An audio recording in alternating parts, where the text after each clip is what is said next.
Hello friends, in today's lecture we will discuss the maxima minima of 2 and 3 variables. So let us see the working rule of maxima minima of 2 and 3 variable. So this is the working rule and to find the extreme value of the function z equal to f of xy. Step 1 में हम लोग क्या करेंगे? First of all find del z divided by del x and del z divided by del y. Then in step 2, del z divided by del x equal to 0 and del z divided by del y equal to 0. Again I repeat the statement. पहला step पे हम लोग क्या काम करेंगे? del z divided by del x निकालेंगे. उस function को x के रिस्पेक्ट में जो भी क्वेश्चन दिया हुआ रहेगा उसको x के रिस्पेक्ट में आप डिफरेंशिएट कर देंगे. देन y के रिस्पेक्ट में डिफरेंशिएट कर देंगे. नाउ इन स्टेप 2 जिसको x के रिस्पेक्ट में डिफरेंशिएट किए हैं दैट इक्वल टू 0 एंड जिसको y के रिस्पेक्ट में डिफरेंशिएट किए उसको भी इक्वल टू 0. साइमल्टेनियसली दो लीनियर इक्वेशन बन जाएंगे, उनको सिंप्लीफाई करेंगे. Suppose we get the point a, b, c, d like this.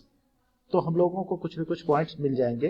Point इस प्रकार है a, b मिल गया या c, d मिल गया. इस तरीके से दो पॉइंट मिल गया लाइक 1 2 3 4 5 6 0 1. इस तरीके से हम लोगों को पॉइंट मिल जाएगा जब हम लोग इन दोनों इक्वेशन को सिंप्लीफाई करेंगे. Now step third, for each solution of the equation step 2 का जो वैल्यू है उसमें से हम लोग r का वैल्यू ड्राइव करेंगे. r का वैल्यू क्या होता है? Second derivatives of with respect to x. जो फंक्शन है उसको x से दो बार डिफरेंशिएट करेंगे. Then s, small s is del square f upon del x del y and t is del square f divided by del y square. ये तीन value हो गया r, s and t. r क्या होता है? Second derivatives of with respect to x. t क्या होता है? Second derivatives with respect to y. और s क्या होता है? पहले x के रिस्पेक्ट में डिफरेंशिएट करेंगे फिर y के रिस्पेक्ट में डिफरेंशिएट करेंगे. This is r, s, t. Now in step 4 उसके बाद हम लोग जजमेंट करेंगे if r t minus S square का वैल्यू ग्रेटर देन 0 हो जाए और r का वैल्यू लेस देन 0 हो जाए for the particular solution of a, b पे, then z is maximum value at a, b. तो हम लोगों को पता चल गया कि ये a, b पे क्या हो जाएगा? आपका मैक्सिमम होगा एट a, b. तो ये पहला कंडीशन हो गया आपका. अगर ग्रेटर देन हो और r का भी वैल्यू ग्रेटर देन हो जाए so it becomes the minimum value at a, b.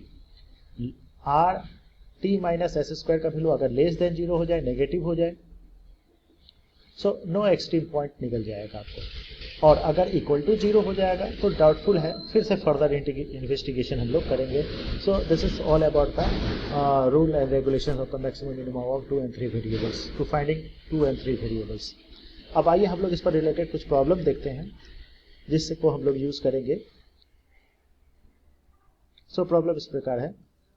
Examine the function X cube plus Y cube minus 3axy for maximum and minimum. Here f of xy जो question दिया हुआ है उसको suppose कर लीजिए f of xy equal to X cube plus Y cube minus 3axy. अब सबसे पहले हम लोग क्या करेंगे? x के रिस्पेक्ट में डिफरेंशिएट किए. जब आप x के रिस्पेक्ट में डिफरेंशिएट करेंगे पार्शियली तो उसको y कांस्टेंट हो जाएगा. सो ये भी प्रेजेंटेशन है, मैंने del f divided by del x को आप लिखने का तरीका है. इसको f ऑफ x से डिनोट करते हैं, f फिर सफिक्स में x से. So this is 3x square. y का वैल्यू तो 0 हो जाएगा और 3ay तो कांस्टेंट हो गया, x को x के रिस्पेक्ट में 1 हो जाएगा. So partial differentiation with respect to x का वैल्यू हो जाएगा 3x स्क्वायर माइनस 3ay. फिर y के रिस्पेक्ट में इसी को डिफरेंशिएट करेंगे तो रिजल्ट आ जाएगा. देखिए इस बार x का वैल्यू 0 हो जाएगा, 3y स्क्वायर माइनस 3ax हो जाएगा. तो दो x का हो गया, y के हो गया आपके. अब r का मतलब होता है जैसे कि पहले बता चुके हैं double second time differentiation with respect to x. तो फिर से इसी को x के रिस्पेक्ट में डिफरेंशिएट कीजिए. एक बार कर चुके हैं आप, f ऑफ x से डिनोट करते हैं, f ऑफ x यानी देखिए दो बार x यूज किए हैं यानी दो बार इसको पार्शियली डिफरेंशिएट करेंगे विद रिस्पेक्ट टू x से. So it is 3x. 3x square का क्या हो जाएगा? आपका 6x हो जाएगा और ये पार्ट तो 0 हो जाएगा, y का 0 होता है. s मीन्स एक बार x के रिस्पेक्ट में, फिर y के रिस्पेक्ट में। जो x के रिस्पेक्ट में हो चुका है, फिर से इसी लाइन को y के रिस्पेक्ट में करेंगे तो देखिए ये वाली पार्ट जो है, x वाली पार्ट जो है 0 हो जाएगा, -3a as it is y के रिस्पेक्ट में इसका 1 हो जाएगा। नाउ t क्या होता है, जो y वाला जो डिफरेंशिएट आप कर चुके हैं उसको फिर से डिफरेंशिएट कीजिए विद रिस्पेक्ट टू y। तो y वाला तो ये रिजल्ट है 3y² - 3ax, फिर से इसी को y के रिस्पेक्ट में करेंगे, so it is 6y because this part is 0।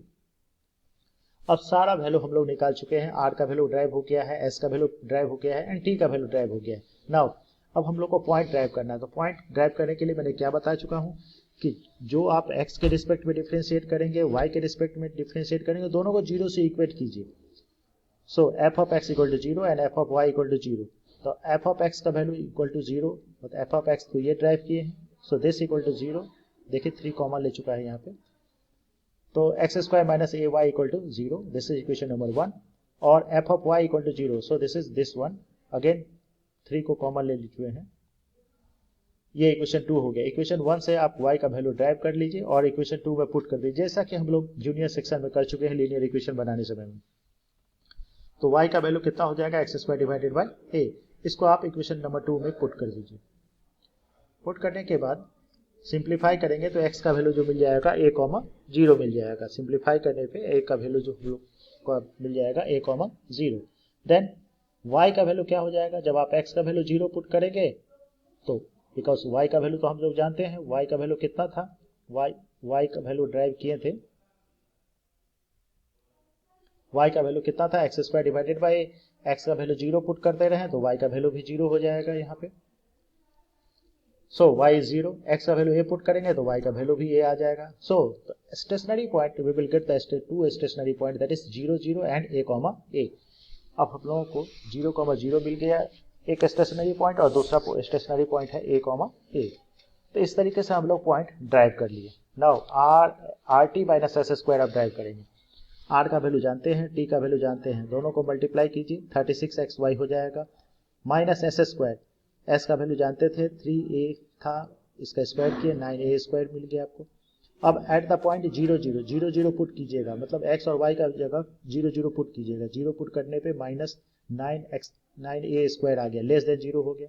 So no extreme point पता चल गया यहाँ पे, क्योंकि लेस देन 0 हो जाता है तो बता चुके हैं रूल में आपको कि नो एक्सट्रीम पॉइंट एट 0, 0 पता चल गया आपको। तो इस पॉइंट पे हम लोग ड्राइव कर लिए कि नो एक्सट्रीम पॉइंट हम लोगों को ड्राइव हो गया। नाउ अब a पे पॉइंट पे पुट कीजिए, rt - s² equal to 36a² - 9a² यानी 27a² ग्रेटर देन 0 हो गया। r का वैल्यू तो पता ही है 6a था, दोनों ग्रेटर देन 0 है, तो एक्सट्रीम पॉइंट एट a, पता चल गया हम लोगों को। यहाँ a का वैल्यू भी 0 है, r का वैल्यू भी 0 है, तो मिनिमम एट a। तो मिनिमम वैल्यू जब आप नेगेटिव ले लेंगे, -a लेकर के सॉल्व करेंगे, कहाँ पे पुट कर रहे हैं, जो क्वेश्चन दिया हुआ इनिशियली -a, वहां पे पुट कीजिएगा, इट बिकम्स a³। और ये तो मिनिमम वैल्यू पता चल गया, और मैक्सिमम क्या पता चल जाएगा, लेस देन a, मिनिमम ले लेंगे तो मिनिमम का वैल्यू पता चल जाएगा एट a पे a³ + a³ - 3a² यानी -a³ पता चल गया। इसको सिंप्लीफाई करें -a³। So this is the maximum value is -a³ and minimum value is a³। तो इस तरीके से हम लोग ड्राइव करेंगे मैक्सिमम और minimum value of 2 and 3 variables को। So thank you.